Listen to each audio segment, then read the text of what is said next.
Bienvenue dans la quatrième et dernière vidéo MDUO de la vague 9 Master of the Universe figurine. Et aujourd'hui, je vous présente Pighead, un personnage qu'on ne connaît pas. Très intéressant, on va commencer bien entendu par la carte Iman Logo 40 qui est apparue donc sur cette vague. Ça fait plaisir pour rendre hommage aux 40 ans de Musclor. Comme je vous le dis, dans l'entre-deux-vagues, on va revenir sur cet anniversaire puisque Mattel a décidé de publier un gros coffret avec 4 Musclor différents. Qu'on verra bien entendu tout en détail. Plutôt cool. J'avais une vidéo pré-présentation d'ailleurs entre les vagues 9 et 8. Je parlais de ça.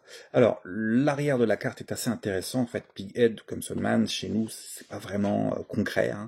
Et donc là, dans cette petite illustration, en fait, on développe rapidement une genèse à Pighead. On voit que c'est un espèce d'homme qui a été transformé. Vous savez, l'homme au sport de South Park. On est un peu là-dessus, là, j'ai l'impression. Il y a un gentil, en fait, un personnage afro qui lance un sort, et puis voilà, le cochon devient Pighead. Pig et Hog. C'est cochon, c'est porc, et cochon, ouais, porc, pig. Pig, c'est porc, en fait. Hog, c'est cochon. P-I-G-H-O-G, ouais, c'est ça. Sanglier, c'est Razorback. Je vais pas me tromper en fait. Bref, deux dents d'un côté, une dent de l'autre, la peau verte, un casque. C'est ouf le design de ce casque qui rappelle le casque nasillard des années 40, pardon, 45, 39, 45. Ouais, c'est... Bref, deux cartons sur le côté, un fond rouge, ouais, ça me doit dire un de plus, modulable, quoi.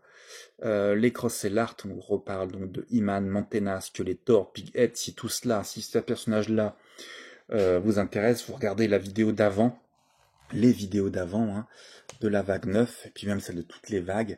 Donc là, on doit être, je sais pas, 120 vidéos maintenant sur MDUO. Ouais, c'est la conformité habituelle, norme d'usage. Donc à peu près 120 vidéos sur MDIO, et il y a deux personnes à date, quand j'ai approché la centaine, et un plus récemment, le premier c'était quand j'ai approché la centaine de vidéos, deux personnes qui se sont mis en tête de tout regarder. Donc merci à eux, là j'ai pas les prénoms sous le coude, mais c'est vraiment sympa d'être soutenu, et c'est pour ça que vous allez me faire un petit commentaire, me dire ce que vous pensez de cette vague 9, et de ce personnage un peu... je sais pas trop comment le qualifier. Oui, grotesque, c'est sûr, mais est-ce qu'il a sa place selon vous? Est-ce que les Sunman ont vraiment leur place au sein du lore Master of the Universe? J'aimerais votre avis, dites-moi ça dans les commentaires, s'il vous plaît. La figurine, toi, va pas nous voler la vedette, toi. On va la remettre comme ça. La figurine se présente ainsi. Alors ouais, avec de prime abord, on pourrait se dire, mais putain, il a vraiment une gueule énorme. En fait, on va réfléchir un peu. Publié en 85, donc par Olmec Toy, dirigé sous la direction de Yella Hirson, qui faisait ça, Eason, pardon, il n'y a pas de R, qui faisait ça pour son fils de 3 ans. Alors, vous allez dans l'historique motu, vous regardez un petit peu, il y a deux vidéos qui ont été dédiées à Sunman pour l'instant, dont une qui est la review de Sunman lui-même. Et donc je développe vraiment un petit peu la création, là c'est pas vraiment le sujet. Mais beaucoup de respect pour cette femme-là et son fils qui a vraiment beaucoup de chance. Néanmoins, on a ici une figurine de bonne qualité, donc je reviens sur cet encéphale disproportionné. En 85, en fait, quand on met le vintage Jordak à côté, je suis désolé, on peut dire qu'il a le menonci, il a une tête démesurée. Mantena, oui, il a une tête démesurée. Lich, il n'y a pas que ceux de la Horde, il y en avait d'autres. Donc on va relativiser avec ça. C'est vrai que sur les protagonistes, les gentils, on a des têtes assez raisonnables, on va dire, quoi. Mais donc non, ça se marie bien. Mais néanmoins, même s'il est moins fin dans les traits, je pense qu'on veut rendre hommage à la figurine d'origine, celle d'Olmec Toy. Non, ça le fait bien. Moi, j'aime bien ce design, j'aime bien les couleurs, c'est plutôt cool. Le casque, ouais, le design qui a été mis, ok, bon, c'est sûr qu'on en fait un méchant, mais ouais, il a plus l'air sorti des Feebles de Peter Jackson que d'un dessin animé, c'est sûr, quoi. Alors il vient donc avec une... c'est quoi? C'est un fléau d'armes lourde, il me semble. Un bouclier plutôt bien en... Alors pour une fois là, la conception du bouclier est plutôt bien réussie chez Mattel, c'est solide et tout là. J'aime beaucoup. Les couleurs, donc ça c'est pas Mattel qu'on choisit, hein, c'était celle produite par All Make Toy. Mais j'aime bien, ça le fait bien. Alors c'est vrai que si on a juste l'accessoire en lui-même, on s'imagine que ça vient chez Barbie ou autre, mais là en fait c'est parfait. Ce que j'aime aussi beaucoup, c'est qu'en fait, la Mattel, on fait l'effort de produire en fait beaucoup de parties, le pagne, les avant-bras. Il y a du nouveau matériel en fait. Vous voyez ce que je veux dire? La tête. Ah non, pas les chaussures. Ah si. Ah, mine de rien, on a fait une petite modification ici en ajoutant un ergot qui dépasse du cuir des bottes. Non, c'est plutôt sympa. Voilà, allez, extrême gros plan.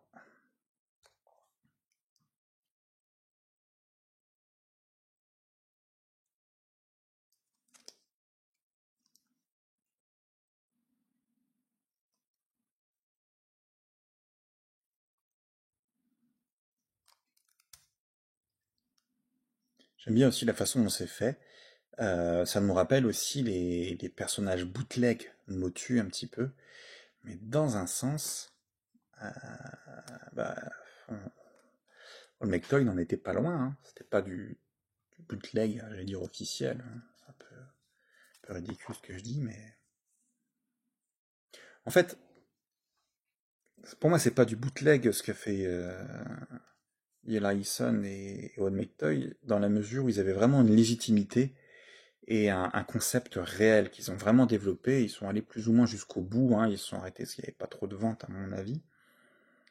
Mais voilà, alors que les autres, Galaxy Warrior et j'en passe, c'était pas le cas. Ils ont vraiment pas développé vraiment de concept. Ce qu'ils voulaient faire, c'était du musclor à pas cher pour satisfaire les gens qui n'avaient pas les moyens de s'acheter des figurines Motu, tout simplement, hein.